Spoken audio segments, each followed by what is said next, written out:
পৌনে 1 কাপ মুরগির মাংস আর ঘরে থাকা কিছু সাধারণ সবজি দিয়ে আপনারা বানিয়ে নিতে পারবেন অনেক মজাদার চিকেন রোল, মিক্সড ভেজিটেবল রোলও বলতে পারেন এটাকে।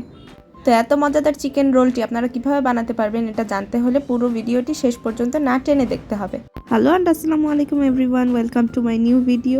তো আজকের এই ইজি মিক্সড ভেজিটেবল চিকেন রোলটা বানানোর জন্য আপনাদের প্রয়োজন হবে গাজর, আলু এবং পেঁয়াজ। আমি তিনটাই সবজি কুচি করে নিয়েছি।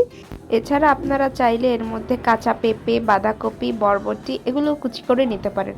বরবটিটা কুচি করে নিতে হলে একটু ছোট ছোট সাইজ করে নেবেন, তাহলে ইজিলি সেদ্ধ হয়ে যাবে। এবার আমরা আমাদের চিকেনটাকে ম্যারিনেট করে নিব। চিকেনটাকে ম্যারিনেট করার জন্য আমাদের প্রয়োজন হবে জিরা গুঁড়া, ধনে গুঁড়া, গোলমরিচের গুঁড়া, একটু শুকনো মরিচের গুঁড়া, লবণ, সয়া সস এবং টমেটো সস। সবগুলো উপকরণ এক এক করে দিয়ে মিক্স করে এটাকে এক সাইডে রেখে দিব জাস্ট 15 থেকে 20 মিনিটের জন্য। আর হাতে সময় থাকলে আপনারা আধা ঘন্টার জন্য রাখতে পারেন। এখানে আমি হাইকো সয়া সসটি ইউজ করছি আর প্রাণ এর টমেটো সস। এর সাথে আরও দিয়েছিলাম আদা বাটা, একটু রসুন বাটা। আপনারা আপনাদের স্বাদ মতো দিবেন, তবে এখানে যেহেতু চিকেন কম তো ওই অনুযায়ী দিবেন। আর যদি এ পর্যায়ে একটু লবণ বেশি হয়ে যায় চিন্তা নেই, আপনারা যে সবজির সাথে যখন চিকেনটাকে মিক্স করবেন তখন অ্যাডজাস্ট হয়ে যাবে। আমার একটু লবণ বেশি হয়ে গিয়েছিল। সব উপকরণ দিয়ে আমরা এবার এক সাইডে রেখে দেবো এটা ম্যারিনেট হওয়ার জন্য। আর যদি আপনারা এর মধ্যে সবজি প্রসেস না করে থাকেন তাহলে এই সময়ের মধ্যে আপনারা সবজি প্রসেসিং করে নিতে পারেন, তাহলে আপনাদের জন্য ইজি হবে। 20 মিনিট ম্যারিনেশনের পর চলে যাব চিকেনটাকে রান্না করার জন্য। এর জন্য প্যানে একটু সাদা তেল গরম করে এর মধ্যে ডিরেক্ট চিকেনের সেই মিক্সচারটাকে দিয়ে দিব। তেলটা গরম হওয়ার পরে দিতে হবে। এমনি চিকেন থেকে পানি ছেড়ে দিবে, বাট এখানে চিকেনের বাটিটা ধুয়ে হালকা একটু পানি দিয়ে দিয়েছিলাম। এ পর্যায়ে আপনাদের চুলার হিটটাকে একদম হাই হিটে রাখতে হবে। কমিয়ে রান্না করলে চিকেন থেকে আরও পানি ছেড়ে দিবে আর চিকেনটা ড্রাই হয়ে যাবে। তো হাই হিটে আপনারা এটাকে জাস্ট ভাজা ভাজা করে নেবেন। এখানে চিকেনটা যেহেতু ব্লেন্ড করে নিয়েছিলাম আমরা, সেহেতু চিকেনটা দলা পেকে যাচ্ছিল। তো আমরা এটাকে খুন্তি দিয়ে একটু চেপে চেপে ছাড়িয়ে দেওয়ার চেষ্টা করছিলাম, তাহলে এতে করে চিকেনটা ঝুরঝুরা হয়ে যাবে। আর পানি শুকিয়ে গেলে চিকেনটাকে নামিয়ে আপনারা একটা বাটিতে রেখে দিবেন।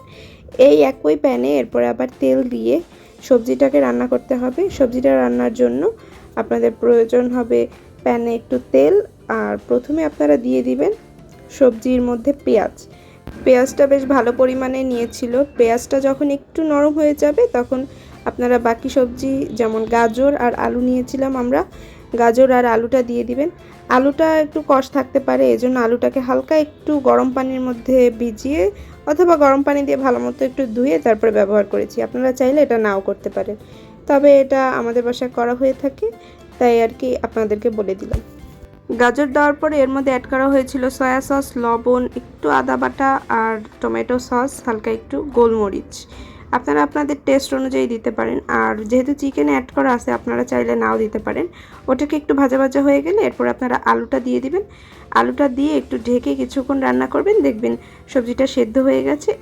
এ পর্যায়ে আমরা অ্যাড করে দিব চিকেনের পাউডারের একটি কিউব।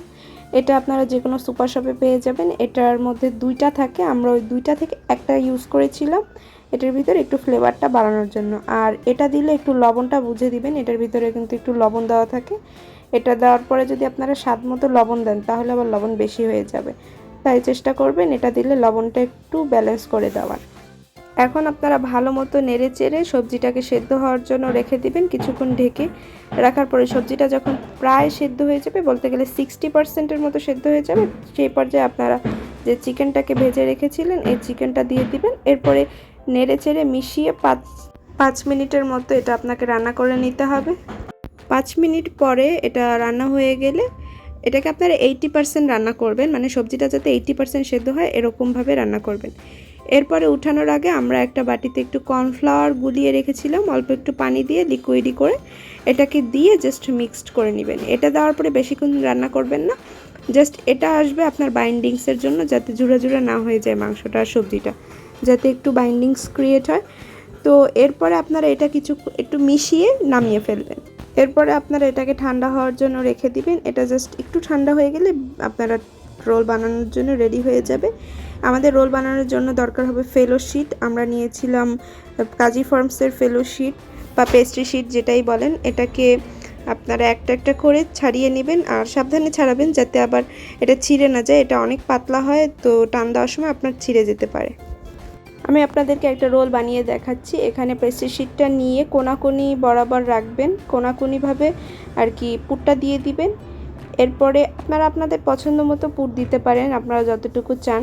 তবে যেহেতু বাসায় বানাবেন তবে একটু বেশি করেই দেবেন। আমার এখানে মোটামুটি এই পরিমাণ পুর দিয়ে প্রায় 20টার মতো রোল হয়েছিল। সবগুলো আর আমি ভিডিওতে দেখালাম না। তো প্রথমে আপনারা পুরটাকে নিয়ে নেবেন যতটুকু প্রয়োজন, নেয়ার পরে এটাকে কোনাকুনি বরাবর ভাঁজ করে নেবেন। রোলগুলোকে সিল করার জন্য আমি এখানে একটা গাম বানিয়ে নিয়েছি। এটাকে কিছুই না, জাস্ট ঘন করে আটা আটা অথবা ময়দা, আপনারা যেটাই নেন, আটা অথবা ময়দাকে একটু পানি দিয়ে গুলিয়ে নেবেন, তাহলেই তৈরি হয়ে যাবে আপনার এটার আটকানোর জন্য আটা। এটাকে আপনারা চারদিকেও দিতে পারেন অথবা যেখানে যেখানে আপনার প্রয়োজন ওখানে দিয়ে নেবেন। আমি একটার চারদিকে প্রথমে দিয়ে নিচ্ছিলাম। এখন আমি এই রোলটাকে ভাঁজ করে নেব। এই আপনার সামনের দিকে যে কোণাটা থাকবে এটাকে টাইট করে আপনার যে পুরটা দিয়েছিলেন তার সাথে টাইট করে সামনের দিকে দিয়ে নেবে। এরপরে দুই সাইডেরটাকে সামনের মাঝখানের দিকে এনে এরপর আপনারা জাস্ট রোল করে দেবেন। আঠাটার কারণে এটা আর খুলে আসবে না। যদি দুই সাইডে এরকম উঁচু হয়ে থাকে একটু, তাহলে আপনারা ওটাকে আটা দিয়ে একটু ভিতরের দিকে দিয়ে দিতে পারেন অথবা এভাবেও রেখে দিতে পারেন এটা থেকে। আর তবে খেয়াল রাখবেন যে যাতে কোনো অংশ ফাঁকা না থাকে। যদি কোনো অংশ একেবারে ফাঁকা থাকে সাইড দিয়ে, তখন আপনার পুরটা কিন্তু বের হয়ে যাবে, তো এই দিকটা খেয়াল রাখবেন।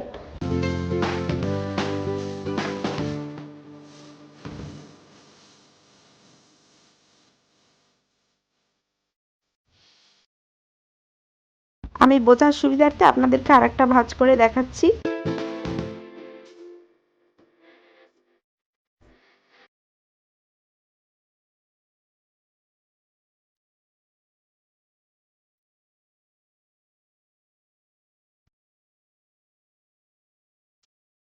তো আমি এক এক করে সবগুলো এভাবে বানিয়ে নিয়েছি। এগুলোকে এখন ফ্রিজে কিছুক্ষণ রেখে দিব। আর রেখে দেওয়ার পরে আপনারা শক্ত হয়ে গেলে এটাকে এয়ারটাইট বক্সে ভরে ফ্রোজেন করতে পারেন। 6 মাস পর্যন্ত এটা ভালো থাকবে। সংরক্ষণ করার জন্য আপনাকে ডিপ ফ্রিজে রাখতে হবে। ডিপ ফ্রিজে শক্ত হয়ে যাওয়ার পরে কয়েকটা আমি বের করে ভেজে নিয়েছিলাম, বাকিগুলো ফ্রোজেন করে রেখেছি। আপনাদেরকে কয়েকটা ভেজেও দেখাচ্ছি। এগুলো কিন্তু একদম মুচমুচে হয় বাহির থেকে। আপনাকে এগুলোকে ডিপ ফ্রাই করে নিতে হবে। ডিপ ফ্রাই করার জন্য পর্যাপ্ত পরিমাণে তেল নিয়ে তেলটা একটু গরম হয়ে গেলে জাস্ট উল্টে পাল্টে কয়েক মিনিটের জন্য ভেজে নিয়ে ব্রাউন কালার হয়ে গেলে উঠিয়ে ফেলবেন। তাহলে রেডি হয়ে যাবে আপনাদের মজাদার chicken mixed vegetable roll.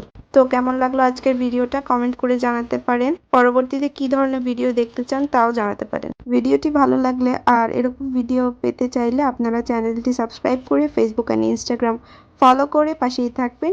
Comment সেকশনে ইউটিউব চ্যানেলের লিংক পেয়ে যাবেন।